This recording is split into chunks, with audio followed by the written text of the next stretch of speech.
aí galera, beleza? Como é que vocês estão? Gente, preparem os corações. No dia de ontem, o fundador da Qualicorp assinou um acordo de delação premiada. Essa delação já fez Brasília tremer. E não é só por causa do José Serra não que ele foi citado. Gente, o negócio é gigante, gigante. Eu vou mostrar agora, fiz um videozinho curto, sabe, a magnitude do que isso daqui pode representar para a política brasileira. É nosso primeiro assunto. Além disso, vamos falar também da notícia aí que saiu interessante da Cruzoé que fez contra o Aras, falando aí que o Aras quer destruir com a Lava Jato. Vocês estão entendendo, né? O Aras está quase chegando no Sérgio Moro, que essa delação inclusive deixou o Moro assim, sabe, de olho aberto. O Moro não conseguiu dormir direito ontem. Vamos também falar do João Dória, que falou que não tá esperando liberação da Anvisa, ele tá nem aí, se for liberado no exterior, a vacina dos seus amigos, ele vai aplicar no Brasil. E Bolsonaro prontamente respondeu, falou que não vai tomar, falou do calça encravada, falou mais algumas coisas, vou mostrar pra vocês. No dia de ontem também, nosso presidente se pronunciou, trouxe notícias muito, mas muito boas na questão econômica, principalmente no que diz respeito a empregos, mas teve outras coisas.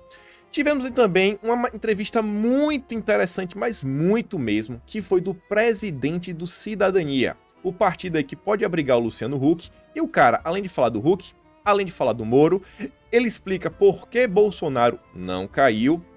E para vocês que não sabem, Cidadania é o antigo PPS, que é o antigo PCB, Partido Comunista Brasileiro, lá dos tempos do regime militar. Vamos também falar sobre mais o que? Tem umas coisinhas de eleição, sim, de São Paulo. Tem a questão da Nova Esquerda, Tabata Amaral, Luna Zabó, Felipe Neto, mais uns besteiras que eu não tô lembrando agora. Mas vamos começar já da delação que promete fazer Brasília tremer. Olha só, meus amigos, no dia de ontem, o Grupo Globo, a Veja também soltou notinha. Eu tô assim sem conseguir compreender que o antagonista não noticiou. O antagonista não noticiou isso daqui. Por que, antagonista? Tá com medo de Sérgio Moro sobrar para ele? Mas vejam só, gente. O fundador da Qualicorp delatou Caixa 2 para o Serra. José Serra do PSDB é citado no acordo de delação premiada assinado pelo fundador e ex-presidente do grupo Qualicorp, que é o José Seripieri Filho, com a Procuradoria-Geral da República, no caso aí o Aras. A colunista Bela Megali revelou que o acordo já foi assinado e que o Seripieri Filho relata pagamentos a vários políticos por meio de Caixa 2. Um deles é o senador tucano e ex-ministro da Saúde, o José Serra. O Serra rodou. Aí você pode falar, pô, cara, mas o Serra tem foro privilegiado, não vai dar em nada. Calma, galera, calma. A gente sabe, o Serra pode não estar nada, mas tem gente que não tá com foro privilegiado e tem gente que tá presa que talvez possa agora finalmente vir a delatar. Calma lá que a gente vai chegar lá. Tá muito boa. Aí o Grupo Globo, a Bela Megali, a matéria completa, ela fala o seguinte: o fundador da Qualicorp assina a delação com a PGR. O fundador, ex-presidente, blá blá, assinou um acordo com a PGR. Na tratativa, o empresário relata pagamentos a vários políticos por meio de Caixa 2. Ele também detalha uma medida provisória aprovada no Congresso Nacional que trouxe benefícios tributários às empresas de planos de saúde. Olha só, uma medida foi aprovada. Para ser aprovada, a medida tem que entrar para votação. Para entrar para votação, o presidente da Câmara, da época, tem que colocar em pauta. Lembrem que foram os últimos presidentes da Câmara. Lembrou do Rodrigo Maia? Lembrou do Cunha? Tá ficando bom, não tá ficando bom? Mas beleza, o Cunha tá preso. Mas o Cunha quer falar. E aí você vê, ó, olha só, e mais as pessoas que foram provar, né, para ser a favor ou contra, para essa medida aí ser aprovada. Então rolou o famoso lobby. Lobby, a gente vai falar de lobby logo menos. O executivo pagará uma multa de mais de 200 milhões, são 230 milhões. Olha a magnitude disso. Olha as pessoas que ele tá começando a falar. Em julho deste ano, Seripieri Filho, que é conhecido como Júnior, foi preso pela PF em uma fase da Lava Jato eleitoral, sob suspeita de ter participado de um esquema de Caixa 2. Depois de passar 3 horas preso, decidiu buscar as autoridades para fechar um acordo de delação premiada. Não aguentou, foi lá e conversou. E aí, pessoal, olha só, Júnior era um dos empresários com maior trânsito entre políticos. Trânsito, ou seja, você vai, você conversa, você bate papo com vários, olha só. Além de frequentar a casa de muitas autoridades. Um cara que conhece muita gente, desenrolado. É uma multa de 230 milhões. Imagina você ter dinheiro para pagar 230 milhões de multa. Quanto dinheiro você não tem? Também emprestava sua aeronave e até sua mansão na Praia dos Seis para os mais próximos. A delação do empresário tem um potencial de abrir uma nova frente na Lava Jato sobre casos de corrupção envolvendo planos de saúde. Até agora, o setor apareceu pontualmente em algumas investigações e delações, mas nunca chegou a ser alvo de acusações formais. Um fato que passou para Júnior buscar o acordo de colaboração com a PGR foi a delação feita por seu ex-sócio Elon Gomes de Almeida, que comandou um braço da Qualicorp. A delação de Elton, feita na Justiça Eleitoral de São Paulo, serviu como base para a operação da PF que prendeu o Júnior. E olha só, a Veja completou mais um pouquinho, e aí agora a gente vai para a parte que a gente conseguiu informações extras que a mídia a priori não soltou ainda. Primeira mão. E aí a gente vai ver, né, quem tem a verdadeira fonte. Delação fechada. Fundador da Qualicorp vai pagar 230 milhões. E aí fala que o José Seripieri, o Júnior, ex-Qualicorp, fechou sua delação premiada com o Ministério Público Federal. Pelo acordo, ele se compromete a pagar multa, blá blá blá, e ao contrário do que se imaginava, Lula e a Agência Nacional de Saúde saem ilesos. Não vai dar ruim para o PT dessa vez. Sobrou para MDB, PMDB, olha só, um partidão, né, fisiológico, muitas pessoas, já teve aí o antigo presidente da Câmara, o famoso Eduardo Cunha, sobretudo para Antônio Palocci, vai também dar ruim para o Palocci. E aí, gente, contar para vocês, fui lá conversar, perguntei, conheço algumas pessoas que têm amigos, sabe, do Ministério Público, e eles falaram o seguinte, cara, essa foi uma das delações, se não uma delação, mais bem detalhada já feita na história da PGR. Não é questão assim de um batom no colarinho, não. As coisas que o Seripieri apresentou é coisa assim extremamente pesada, que fica difícil de você fugir. É muito difícil de você fugir mesmo, mas muito mesmo. E aí, antes de eu só falar aqui um nome de um bem interessante para vocês, dois nomes na verdade, percebam uma coisa, o antagonista não soltou a matéria, nem assim uma nota depois, e nem com antecedência. Vocês lembram como era o período do lava-jatismo? Tudo o que acontecia no Ministério Público, o antagonista já sabia. Isso aqui é um desdobramento até de uma operação da Lava Jato eleitoral. Onde estão as fontes antagonistas? Parece que desde que Sérgio Moro saiu, secaram, né? As fontes secaram. Vocês estão vendo, gente, a importância de se ter fontes? Quem tem as fontes já vende a narrativa. Já traz a narrativa embalada. E aí a gente, o que é que a gente faz? A gente sempre tem que estar indo atrás da fonte para pegar a matéria, o artigo, tirar, né, o viés e apresentar para vocês o que é que realmente aconteceu. Então quem tem informação tem poder. Aprendam isso. Informação é poder, como diz um amigo meu. E aí, meus amigos, MDB. Sabe qual foi um dos nomes que caiu na rodinha? Além do Serra, vamos falar só do PSDB, caiu do Aécio, caiu mais um pessoal aí. Mas do MDB caiu o Romero Jucá. Romero Jucá caiu na roda. Romero Jucá, ele não foi reeleito senador. Ele tá solto na pista, sem foro privilegiado. Se lembra lá no início que a gente falou de lobby, aprovação de medidas, que o cara aí tinha bastante trânsito? Pois eu quero mostrar para vocês só duas manchetes sobre o Romero Jucá, para vocês sentirem um saborzinho do que está por vir. Em 2016, em setembro, Romero Jucá apresenta a PEC para regularizar prática do lobby. O Jucá quer regularizar o lobby. E olha só essa matéria de 11 de novembro de 2019. Mandatos dão lugar ao lobby no Congresso Nacional. Falando que só um dos grandes exemplos é o Romero Jucá, que agora não conseguiu se reeleger, e havia aberto uma empresa só para cuidar de lobby, porque é um dos ramos aí mais essenciais da política, não é mais essencial, né? Mas que quem quer aprovar coisas vai atrás, principalmente assim, empresários. Ou seja, gente, Romero Jucá, uma das raposas velhas da política brasileira, teve contato, conheci muito caiu na rodinha e não tem foro privilegiado. E essa delação, gente, tem tudo, mas tudo mesmo, mas tem todos os requisitos para reaviver, sabe, a figura do Eduardo Cunha. E aqui eu quero fazer já um questionamento.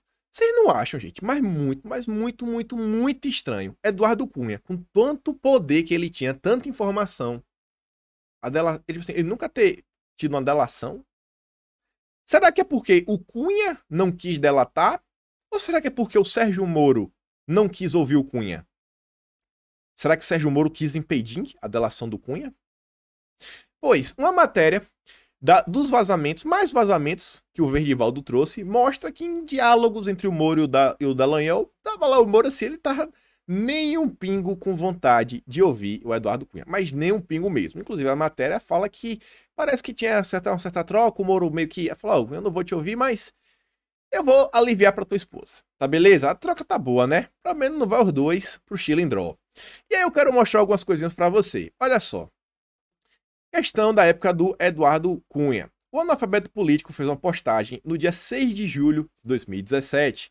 Na época aí que a maior parte da população brasileira ainda via Sérgio Moro como herói, mas ele já falava o seguinte, ó, que Marlos Arnes é sobrinho de Flávio Arnes e seu escritório abocanhou durante o governo do tio diversos contratos de empresa pública sem licitação. Ele tem a conta jurídica de 20 APAES do Paraná. Quem também é envolvida com a APAE é a Rosângela Moro. E você vê ó, que Eduardo Cunha o contratou, no caso Marlos Arnes, para advogar para sua mulher, que foi inocentada por Sérgio Moro, cuja esposa é procuradora jurídica das APAES do Paraná. Ligue os pontos. Marlos Arnes, a gente falou dele recentemente.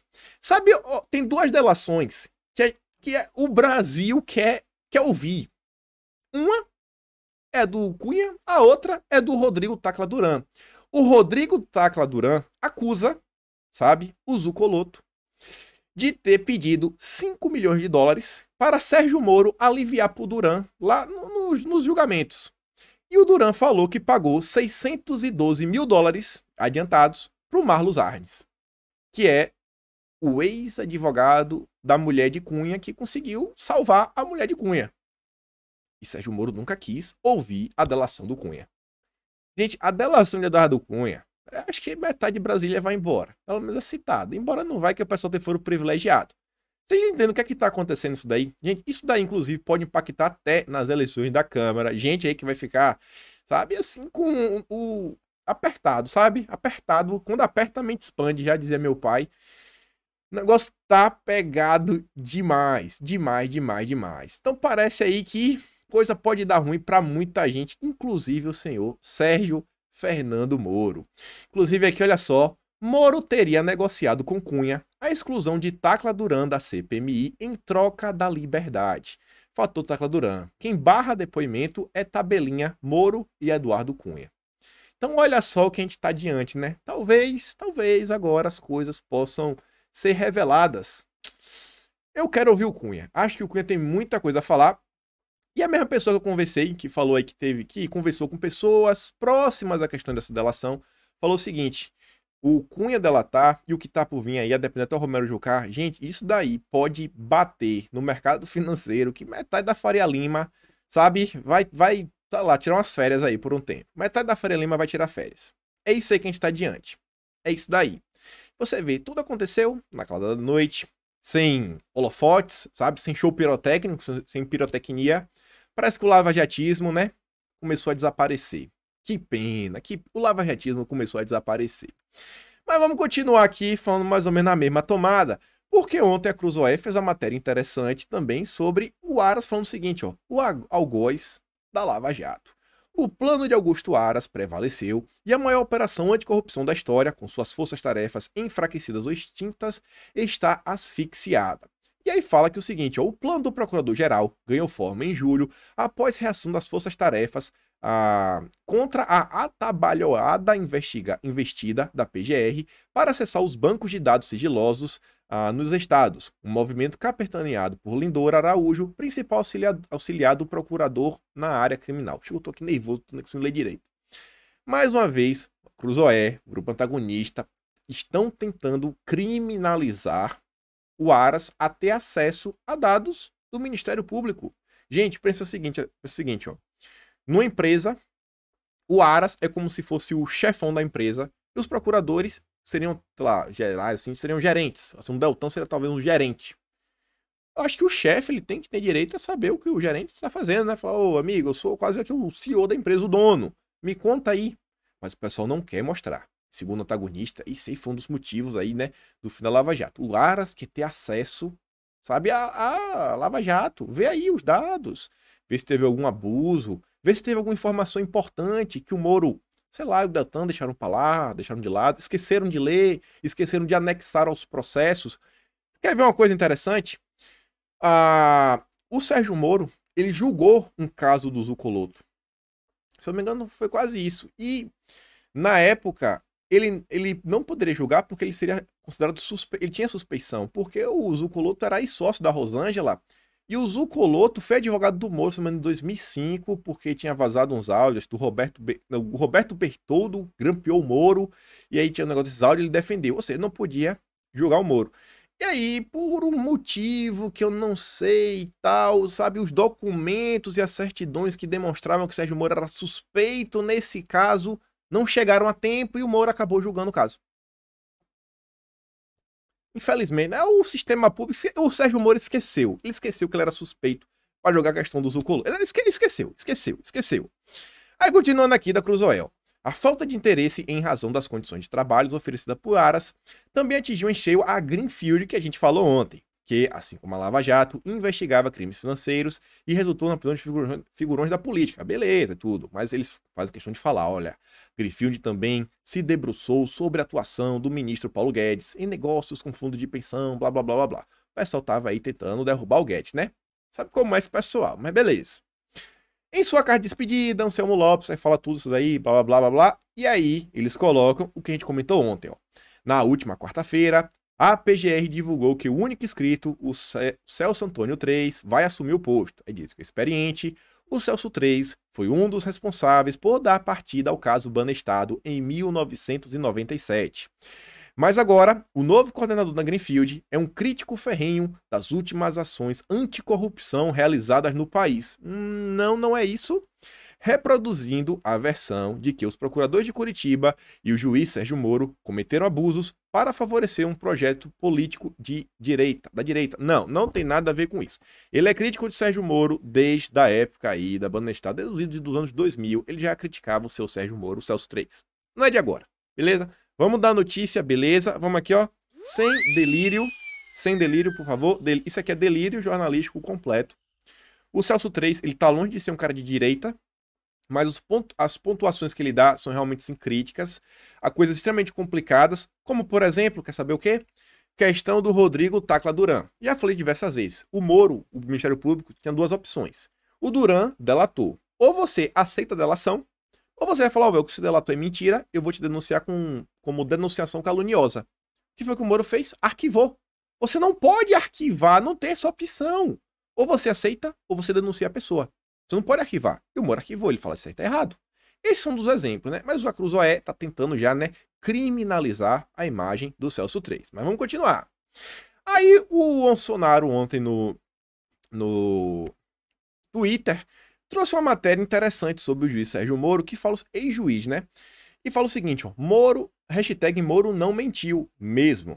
Ele só disse isso aqui numa entrevista para a CNN no dia 16 de março, que está 100% coerente e não contraditório ao discurso dele um mês depois, onde ele coloca o COAF na conta de Bolsonaro e diz que divergências graves começaram em 2019. O que é que está acontecendo aqui? Moro, ele mesmo, o próprio Sérgio Moro, o próprio Bolsonaro depois traz isso, mostrando, o próprio Sérgio Moro compartilha no dia 17, que é 16 de março, eu tô aqui na frente, 13 horas, por isso que a data muda, o Moro vem a público colocar uma matéria da CNN, que aí ele prestou entrevista e fala, prestigiando o mais novo canal de notícias, concedeu uma entrevista à CNN Brasil. Ao fundo, a sala de retratos anteriores, ministro da Justiça. Um dia estarei lá, mas não ainda. Não, eu espero que você nunca esteja lá. Você tem o que falar, né? E olha só, Sérgio Moro, que teve aí a sua grande esposa, a Lady Macbeth do Paraná, a Rosângela Moro, falando aí um livro que Não, desde a época do COAF, sabe? A gente viu que não dava mais certo, que o Moro ia ser fritado. E olha só a matéria, na época falava o seguinte, ó. Ministro, mas há medidas que partiram do executivo, no caso do presidente, no governo, né? Como a própria mudança do COAF, a própria mudança de regras de gestões dentro da Receita Federal. Então, a gente pode concluir que nós assistimos 2019, enquanto o senhor estivesse aqui, muito embora não diretamente partindo do senhor, de uma decisão do senhor, nós assistimos a um enfraquecimento de medidas que fortaleciam a Lava Jato. O senhor citou uma do STF. Dá para a gente elencar outras decisões do STF que acabaram afetando o combate à corrupção? No Congresso Nacional, a mesma coisa. E até decisões do Poder Executivo que acabaram mexendo também nessa estrutura de combate à corrupção. O texto é grande, é confuso, mas falando o seguinte, ó. A gente viu que teve algumas decisões do STF e do Executivo para enfraquecer a Lava Jato. E aí, teve isso mesmo? Foi o Executivo? Aí o Moro fala, olha só, do Poder Executivo, eu discordo absolutamente. A questão do próprio COAF, o COAF, antes da minha gestão, estava no Ministério da Fazenda durante a própria Lava Jato. O Moro discorda que o Poder Executivo fez alguma coisa para enfraquecer a Lava Jato. E fala, inclusive, do próprio COAF. Olha aí. Aí mudou o discurso. Mudou o discurso. Sérgio Moro mudou o discurso. Mas beleza, né? Vai vendo. Aí tem outra pergunta bem interessante, ó. Como que o senhor enxerga o relacionamento entre os poderes? Ele é essencial para cumprir exatamente esse catálogo de propostas que o senhor acabou de mencionar. Aí o Moro vai lá e fala, ó, agora, chega um ponto, ele primeiro fala do Poder Executivo, pode tomar muitas medidas, tudo, a gente vai fazendo, Bolsonaro vem fazendo o que ele pode, só que chega um ponto que precisa também de mudanças legislativas, ou às vezes até de mudanças, modificações nos outros poderes. O Poder Judiciário também tem um papel importante nisso. Agora, isso tem que ser construído, isso tem que ser trabalhado. Ou seja, Sérgio Moro agora, que só vê no discurso, colocando na conta de Bolsonaro, que Bolsonaro não combate corrupção, que Bolsonaro não faz isso, que Bolsonaro não faz aquilo outro. Aqui, em março, ele estava falando, ó, pô, não é só o governo está fazendo a parte dele. Agora chega num ponto que precisa do apoio lá do Maia, do Congresso, do Senado, do STF de Alexandre de Moraes. Falta desse pessoal ajudar o governo. O Bolsonaro está tentando. Mas mudou, né? O discurso mudou. Aí você vê, ó, o senhor quer ser presidente? E essa aqui foi bem interessante. Primeiro ele fala o seguinte, ó, não tem nada disso. O que eu me propus foi construir políticas nessa área específica. E eu encontro espaço. Beleza, ele podia ter terminado aí, né? Mas ele quis continuar e você vê, olha só. Claro, não consigo fazer tudo exatamente que eu quero. Nós estamos numa democracia. Todo poder encontra limites. Não sei porquê, mas essa frase eu fico assim, rapaz, Sérgio Moro parece que ele tá assim meio chateado, né? Que tá vivendo a democracia. Ele não pode fazer tudo o que ele quer. Estamos na democracia ainda, né? Espera o Dória. Ou então espera eu chegar aí no poder. Rapaz, isso achei meio estranho, viu? Mas não sei, às vezes só achismo, né? Achismo meu, mas beleza. A sua relação com o presidente Jair Bolsonaro não é um pouco conturbada? Tem hora que parece que vocês estão mais próximos, tem hora mais afastados. O senhor sente que ele vê o senhor como a própria ameaça da política? Ele diz, ó, não. A relação com o presidente é muito boa. Ele fala que tem divergência, mas a relação é muito boa. E depois mudou toda a narrativa. E aí termina falando, olha só essa matéria. Sim, mas o senhor está satisfeito em estar no governo do presidente Jair Bolsonaro? E ele fala, ó, certamente. Eu aceitei o convite e eu tenho esse espaço de construção das políticas públicas. Acho isso extremamente relevante. Isso aqui foi dia 16 de março. Moro se demitiu no dia 24 de abril. 1 mês e 9 dias. No caso, esse aqui foi em março, então são 31 39, 40 dias. Se demitiu. Olha aí, 39 dias, se não me engano, depois. Mas até o momento não, ó, claramente eu me sinto muito bem no governo, estou satisfeito. Em 39 dias ele mudou completamente as suas palavras. E eu coloquei aqui alguns tópicos só para vocês relembrarem, para quem não acompanhou o caso do Sérgio Moro desde o início. Primeiro, Sérgio Moro, que se dizia estar super feliz, ele arquitetou sua saída. Não foi assim, não sei o que não. Sérgio Moro, ele arquitetou a saída dele. Arquitetou, conversou com diversas pessoas, que é o segundo, se encontrou com Maia, políticos do STF, saiu matérias, que antes de demitir, se encontrou com Maia, com Alcolumbre, ligou com políticos, entrou em contato com membros do STF, falou com várias pessoas. Quando ele saiu, ele vazou informação da saída dele, colocou a comitiva. O antagonista soltou 14 ou foram 13 matérias em menos de uma hora. Foi 14 ou 13. Juntando, se não foi 9 no antagonista, mais 5 na Cruzoé. Foi mais ou menos assim, 5, 4 na Cruzoé. Mais ou menos assim, 14, 13 matérias. Em menos de uma hora, a Bolsa de Valores fez subir e desceu, né? O antagonista, estava lá com a Empíricos, mas só coincidências. Assim que ele vaza, no dia de manhã, ele tira um print pré-meditado e um print específico, que Bolsonaro tá apenas fazendo uma pergunta, falando assim, pô, cara, o que é isso daqui? O que é que tá acontecendo aqui na PF? Que é o inquérito do fim do mundo, que tava para começar, que já tava falando, na verdade, da segunda fase, que ia chegar nos deputados, e o antagonista, na matéria do print, se você abrisse o link, é porque Moro não abriu o print, né? O pessoal não queria falar do que tava no print, na matéria, eles só queriam falar do print específico. Você vai lá, falam várias coisas, o print dado pela manhã, tudo já arquitetado, levou para o Jornal Nacional, tudo isso daí. Tudo isso daí.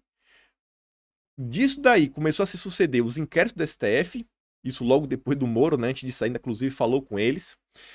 Moro saiu.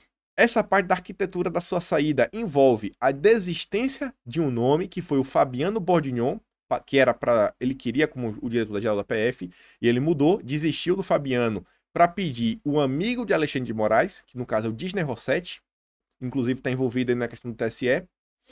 Depois, o Sérgio Moro mudou o discurso nas redes. Sérgio Moro nunca havia utilizado a expressão fake news. Nunca, nunca, nunca, nunca.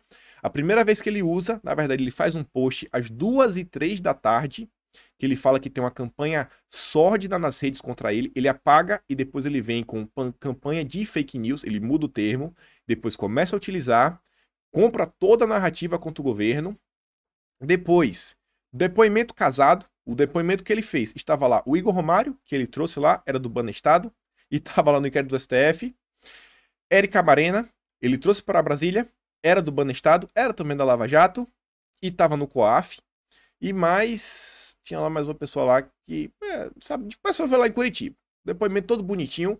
Contratou um advogado caríssimo, mas caríssimo mesmo, inclusive até já, se não me engano, trabalhou pro Cunha em algum momento. Tô na dúvida, mas acho que trabalhou um pouquinho em algum momento, agora lembrando, o Rodrigo Sanches Rios.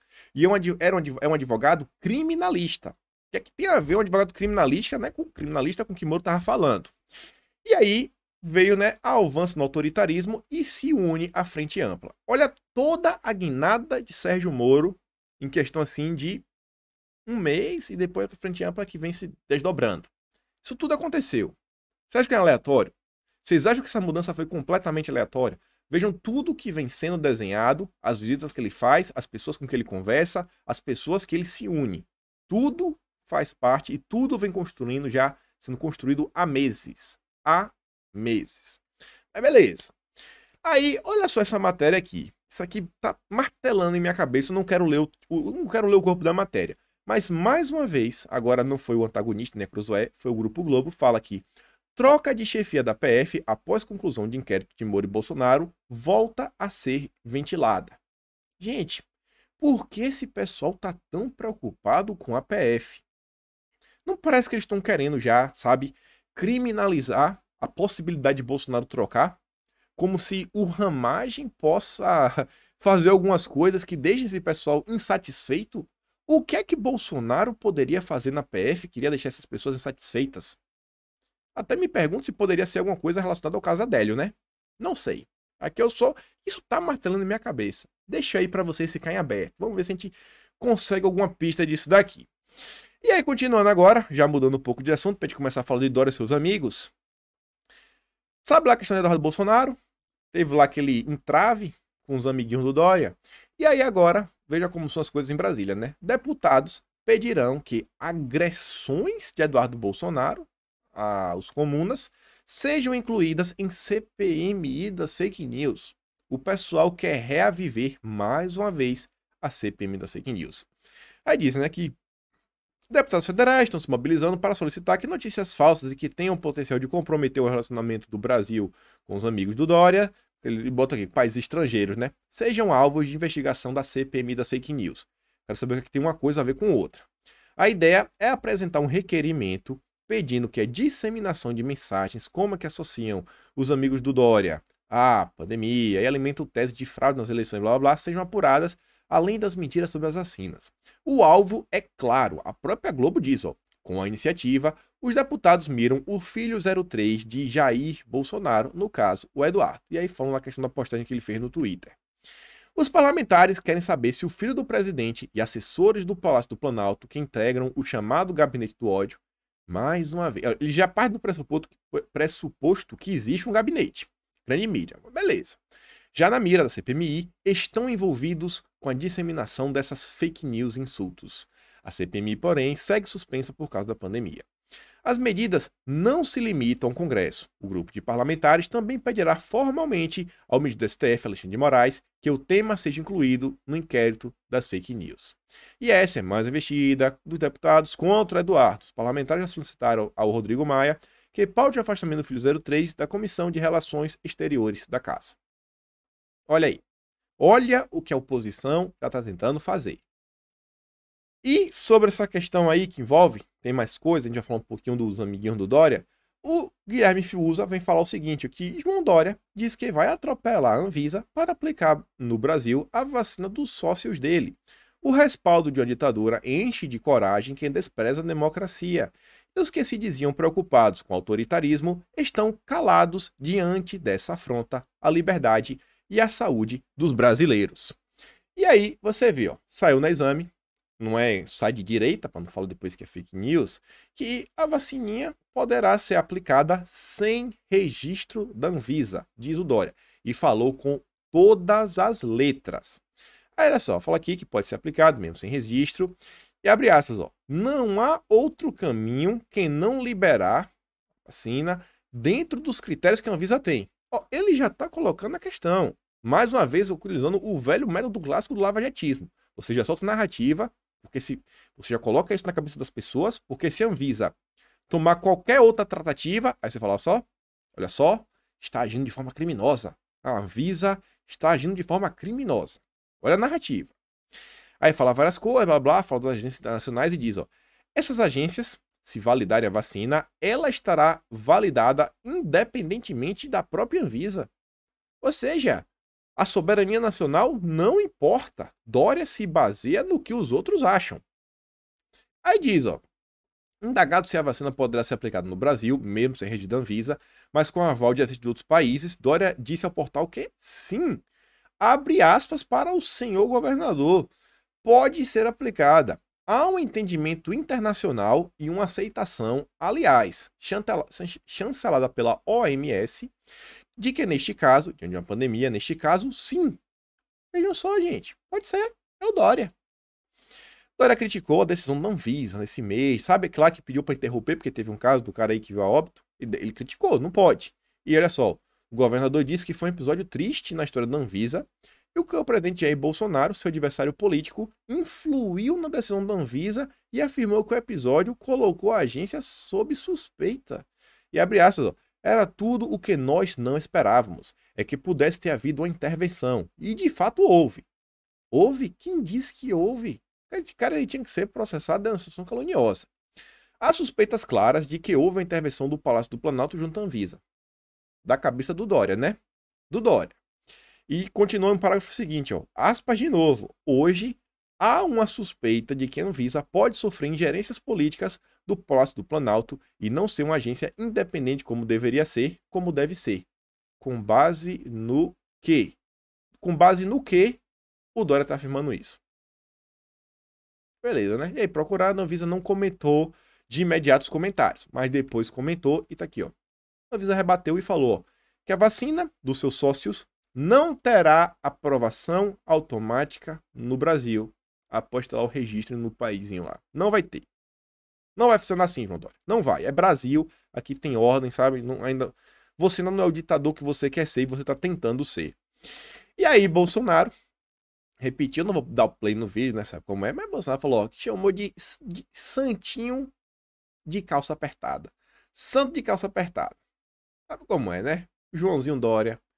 Quem fala o que quer, ouve o que não quer. E, amigo, é pra isso aí que eu votei em Bolsonaro. Foi pra isso que eu votei em Bolsonaro. Carimba, Bonoro. Carimba. E foi para isso que eu votei no senhor.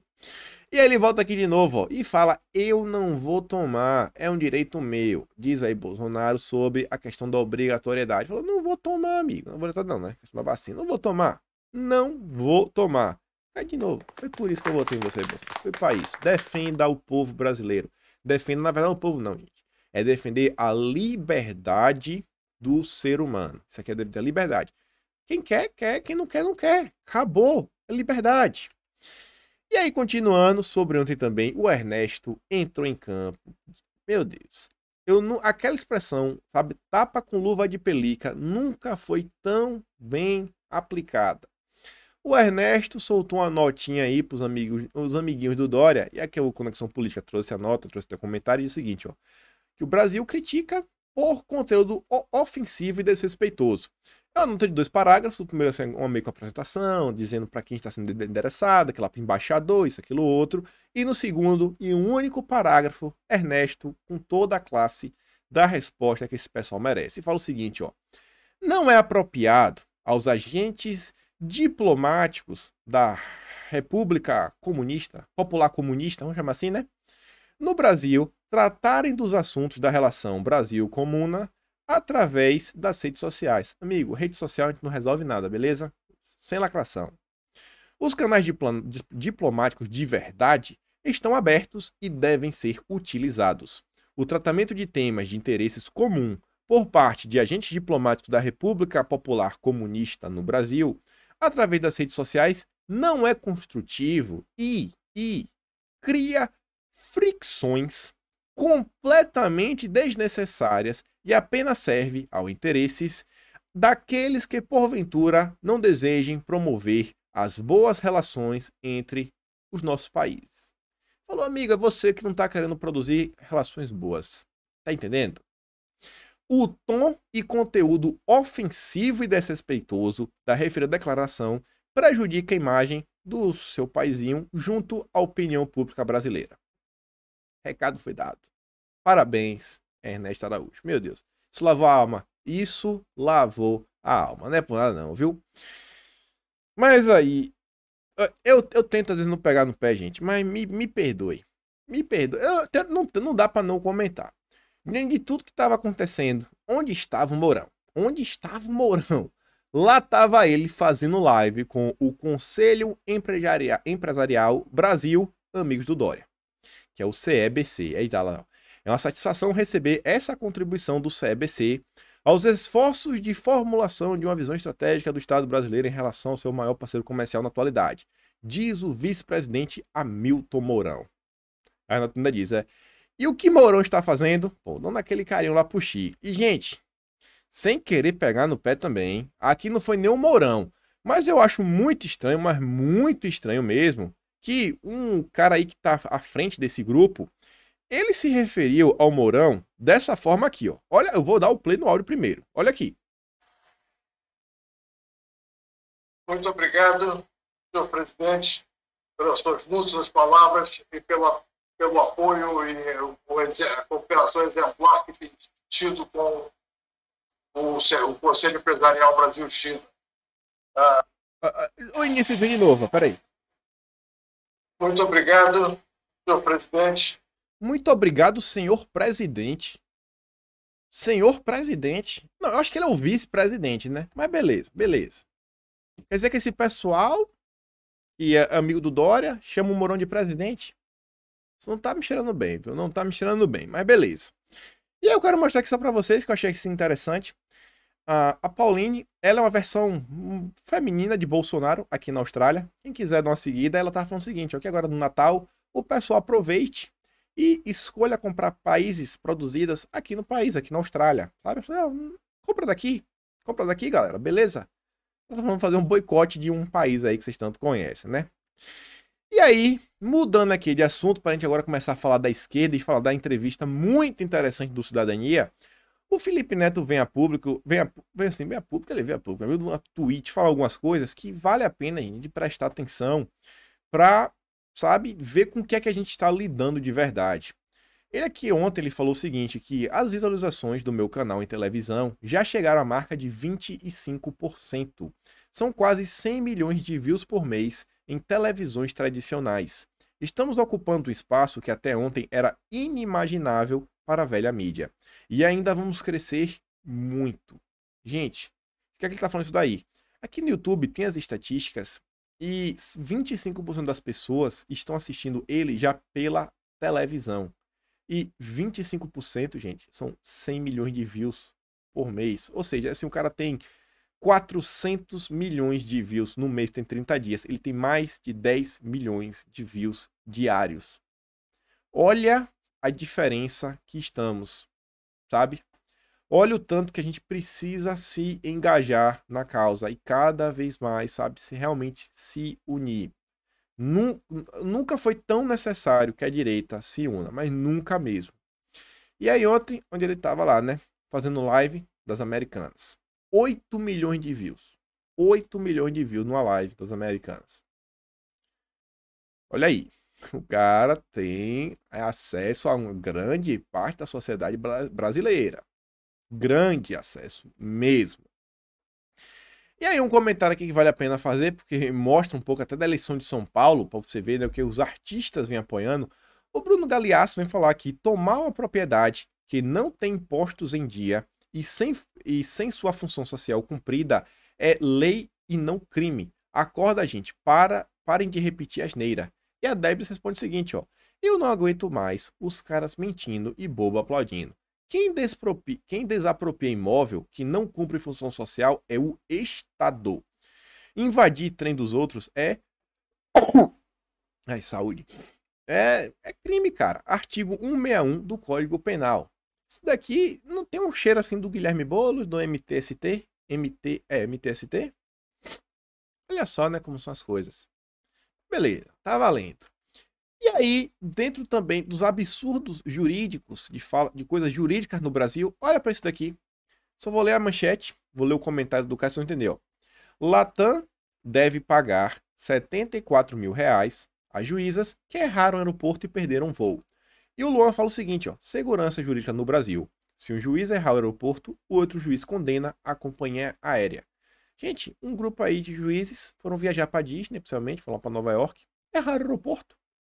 E aí, entraram na justiça e o juiz falou que devido aí foi muito desgaste psicológico, ia ser férias, isso, aquilo, outro, e blá blá. E aí a Latam vai ter que pagar 74 mil reais.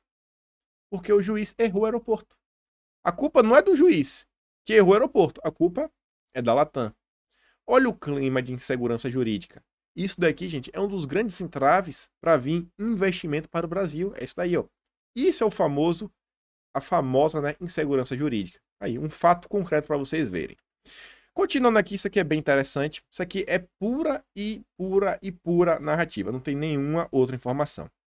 Vê aqui, o economista falou o seguinte, que apenas 4,7% dos filhos de pais sem instrução terminam o ensino superior no Brasil. E a Tabata fala o seguinte, ó: em um grupo de 100 pessoas, com familiares sem nenhuma instrução, apenas 4,7% terminam o ensino superior, o que mostra a perpetuação da desigualdade através de gerações. Por isso, nosso foco com o novo Fundeb precisa ser em qualidade com equidade. A prova Fundeb. Primeiro, qualidade de educação, ensino, não tem nada a ver com dinheiro.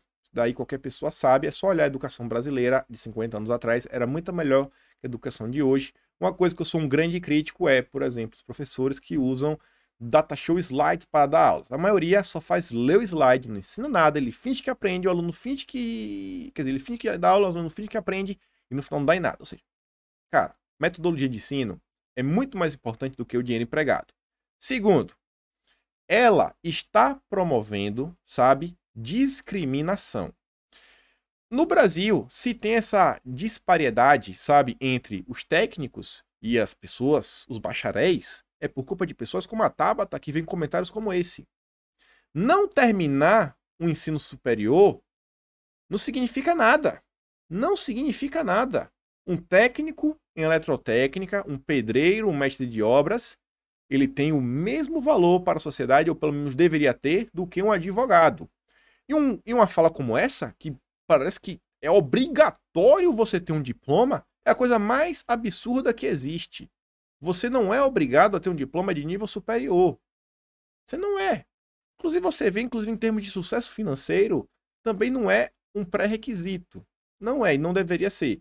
E falas como essa aumentam as discrepâncias entre o mercado técnico e o mercado superior, colocando sempre como segundo escalão. Isso aqui é um absurdo, é um absurdo.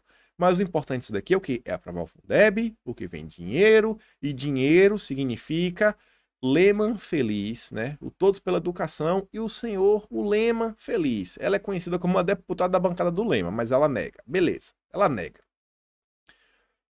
Aí vem o Luciano Huck também, fazendo isso aqui, ó. Direito de escolha, a ideia incomoda. Diante do hiato educacional brasileiro, nossa resposta tem sido a inércia. Ele vem falar, ó. É difícil levar a sério a ideia de reduzir desigualdades e manter o hiato educacional brasileiro, sem permitir que alunos negros e brancos da maior ou menor renda compartilhem apenas as mesmas escolas, mas também no universo social comum.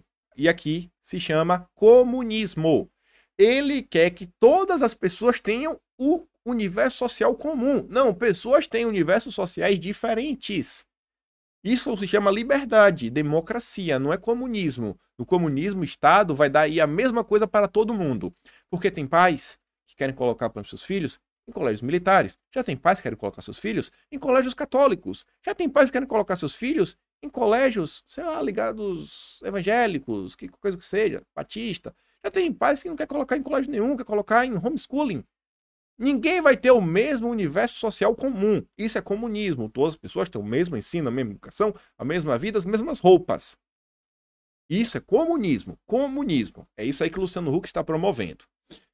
Continuando aqui, bem interessante que ele liga com o Luciano Huck e o Paulo Artung, que é o principal articulador do Luciano Huck. A Elona Zabó vem aqui para compartilhar. Ela fala o seguinte, ó. Dicas preciosas para quem vai assumir mandato em 2021. E o Paulo Artung quer dar dicas para futuros líderes. Como você gerir uma cidade. Só quero trazer os 6, porque os 2 últimos é genérica, não tem nenhuma importância. Aí ele vem o seguinte, ó. Olha, para você ser um bom líder, você tem que montar bom time. Bom time não é só boa técnica e boa política, é combinar diversidade. Olha ele aí. Já quer colocar diversidade, arco-íris. Segundo, utilizar tecnologia e inteligência artificial. Inteligência artificial é algo bem interessante. Agora, vir de um cara desse... Terceiro, investir nas oportunidades de economia verde, sem combustíveis fósseis. Olha aí. Isso daí é pepino. Isso é pepino. Isso é pepino. Pepino, pepino, pepino. 4. Cuidar da economia criativa, se tiver economia local, startup, fintech, isso é óbvio, beleza. Aí quinto, ó. Atrair investimento privado. Tá, beleza. Agora, quando vem um cara desse, o investimento privado igual o Dória, que abriu o escritório lá na China, é isso aí que é investimento privado, é isso aí que é atrair investimento privado. E olha o último. Aproveitar a experiência do terceiro setor, ou seja, as ONGs, com políticas públicas testadas. Olha só. Se basear... Olha só. Ele quer que você baseie as políticas públicas do seu município com as políticas que a ONG quer te ensinar. Tem política na educação que é Todos pela Educação. Aprenda sobre educação com Lema, Instituto Ayrton Senna e, olha só, imagina você aplicar políticas de segurança pública com o Igarapé. O policial, o guarda municipal vai ter o esguicho de água. Vai jogar água. Não água não, que vai desperdiçar água, né? O policial, o guarda municipal, ele vai ter uma flor. É o que ele vai ter. Ele vai ter uma flor na mão e um pombo na outra. E um CD. Ele vai ter sabe aquelas caixinhas de som que estão na moda, né? Aquelas caixinhas de som, sei lá, esqueci o nome da marca agora. Vai ter uma caixinha de som nas costas, com o controle remoto para tocar Imagine do John Lennon. E é assim que ele vai salvar a cidade, cara. É o Instituto Igarapé. A rosa, o pombo e a caixinha de som tocando John Lennon. É isso daí que esse cara quer. E olha as ideias.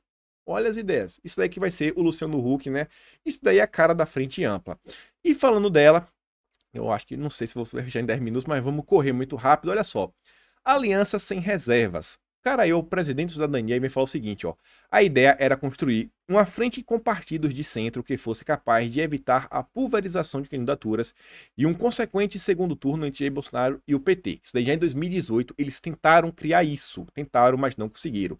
E ele fala que eles continuam empenhados em tentar criar uma articulação de centro, com todo o pessoal, e fala só, a cidadania tem clareza do que está buscando e quais são seus objetivos. Que resumindo o quê? Fazer oposição junto às pessoas que são opositores ao Bolsonaro para derrubar Bolsonaro. E ela fala, Nas últimas semanas, ele tem dialogado com várias pessoas, ele fala do Huck e várias coisas. Ele fala o seguinte, ó, não vamos deixar de nos unir por causa de idiosincrasias e preconceitos. Diz, o Moro tem essa questão por sua atividade como juiz da Lava Jato. Ele prendeu um ex-presidente. É evidente que há setores da política que não querem diálogo. Só que eu acho que o diálogo tem que ser feito com todos os oposicionistas, todas as forças de oposição. O Partido Comunista, o antigo PCB, Partido Comunista Brasileiro, está dialogando com o seu Sérgio Moro. E depois ele fala, ó, que apesar de achar que Bolsonaro integra a turma da direita, neofascista, obscurantista, negacionista, ó, emulando o discurso do Barroso, Freire reconhece que hoje não há condições políticas para um impeachment. Olha só, né? Hoje não tem condição de impeachment. E a gente vai falar isso logo menos. E aí, umas perguntas, ó. O senhor fala de Luciano Huck com muito entusiasmo. Ele é o candidato do sonho do seu partido? Sim. Falo com muita ênfase porque eu o conheço. Não estou falando de um nome de uma celebridade. Ele tem conteúdo, tem formação. Olha aí. Em 2018, Huck preferiu ficar na Globo. Como está a disputa dele agora? Aí fala lá que outro dia ele conversou com o Antônio Brito, que era do Rio Grande do Sul, que já foi da TV e tudo, e ele fala o seguinte, ó, mas ele disse que soube o momento exato de fazer essa passagem, que é difícil você largar a política para entrar, a TV para entrar na política. E o mesmo cara falou que recentemente, o seguinte, ó, eu acho que o Huck já está atravessando a rua. Então realmente o Luciano Huck se posicionando, ainda que ele diz que ele não quer, né? Aí depois pergunta, ó, tanto o Huck quanto o Moro são apontados pela esquerda como representantes da direita. Como o senhor, que é um nome histórico da esquerda, ex-partidão, olha aí, ó, ex-partidão, enxerga esse rótulo colado em ambos. É só rótulo. É só rótulo. Moro é de esquerda, rapaz. Gente, essa é a matéria da Cruzoé, do grupo Senhor Sérgio Moro, fã-clube, carteirinha, Coração S2. Eles estão assumindo que o Roberto Freire é do partidão. O partidão do regime militar. Você sabe o que esse pessoal fez. Ele está falando que Moro é só rótulo. É de direita, é só rótulo. Moro é de esquerda, é um comunista como nós. E ele diz assim, ó, o senhor encaixa os dois, Moro e Huck, em qual aspecto político? Aí diz que o Huck é claramente um progressista, ele tem a visão de que a principal tarefa de qualquer cidadão público do Brasil é combater a desigualdade, coisa que a esquerda não faz. E fala assim que Moro ele não conhece muito bem, mas que o Moro tem se posicionado como um democrata e contra o obscurantismo. Eita, Moro aí tá fazendo festinha com o Barroso, viu? E a avaliação o senhor faz do primeiro turno das eleições municipais? Isso aqui também é interessante. Ele fala, não, aqui, ó, a eleição municipal pode dar aos partidos até uma melhor base, mas o seu resultado pode não significar nada para a eleição presidencial posterior. Esse pessoal que tá querendo contar vantagem, falando que Bolsonaro tá enfraquecido, falou, ó, amigo, você não conta nada. Não vai achando que Bolsonaro tá perdido. Aí depois diz, ó, Marina Silva, Flávio Dino, Lula e Ciro Gomes se uniram em torno da campanha de Boulos em São Paulo. Seria o prenúncio de uma frente ampla de esquerda em 2022? E aqui vem o que a gente sempre vem falando, ó. Não sei se é um prenúncio, porque vai depender fundamentalmente do que o PT vai fazer. Se o PT continuar prisioneiro de Lula, daquela toca não sai coelho. Ou seja, Lula tá fora, gente. Mais uma vez, a esquerda toda a frente já falou, não tem espaço para o Lula e o PT só pode ser o sidekick, sabe, auxiliar o Robin. O PT não vai ser o Batman dessa vez. Não é mais o protagonista.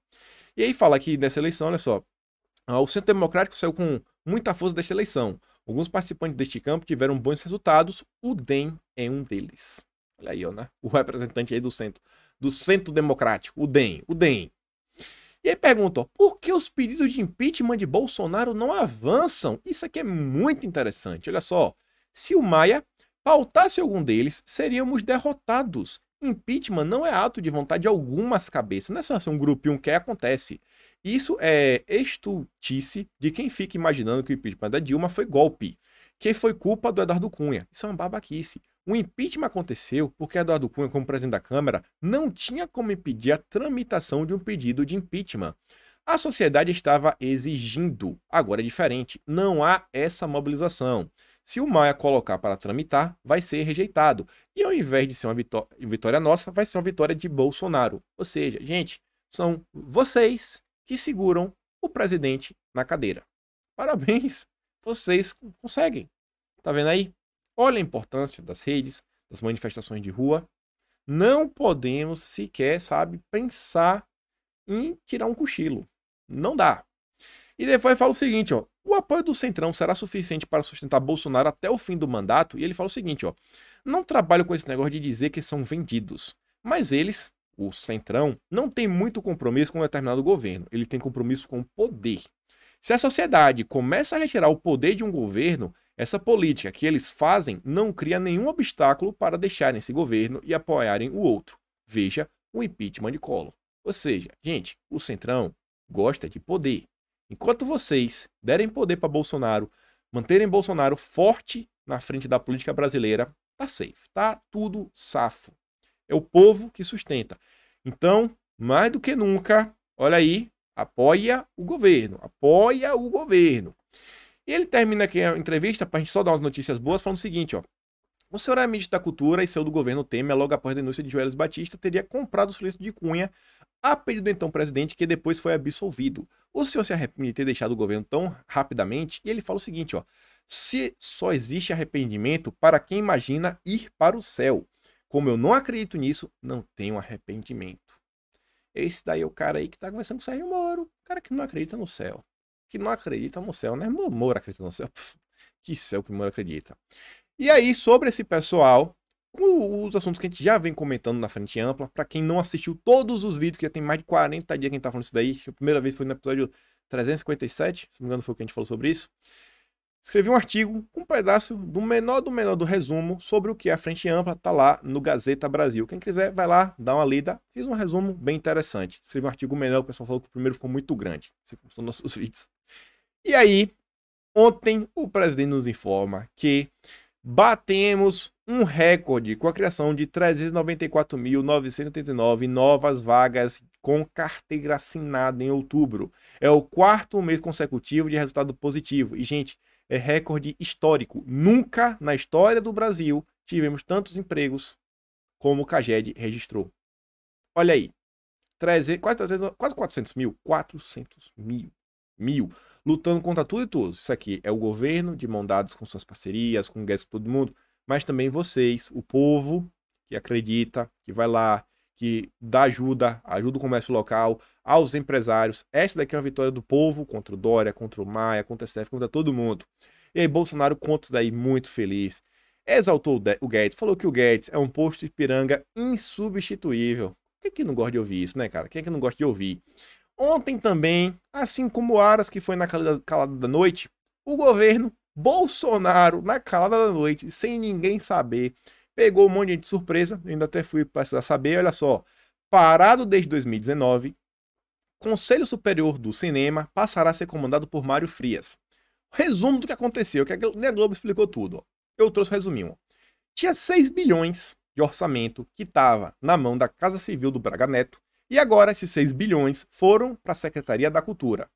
E eu ouço boatos que esse dinheiro vai ser utilizado de uma forma que vai agradar bastante à direita. Parabéns, Bolsonaro. Na calada da noite, foi lá e fez. Gente, é coisa boa, eu garanto. Vai dar bom para a direita. Sobre o CEAGESP, que teve lá, se descobriu também que o ex-funcionário do governo de João Dória estava cobrando, gente, quase um pedágio. O pessoal que quer vender os ambulantes, café, várias coisas, eles tinham que pagar um pedágio de R$160 por mês. Olha só, né? Olha só como são as coisas. E o Dória se cala. O Dória se cala. E a gente termina o nosso vídeo hoje com essa foto aqui muito bela. Presidente, seu filho e sua neta, né? 3 gerações. Aí, ó. 3 gerações. Foto bonita pra gente terminar o dia. E, por hora, é isso, pessoal. Era pra eu ter atualizado aqui a imagem de fundo, que eu mudei umas besteirinhas, mas vai isso daí mesmo. Quero agradecer todos os membros, vocês aí que curtem, compartilham, mas principalmente aos membros, vocês tornam impossível várias coisas.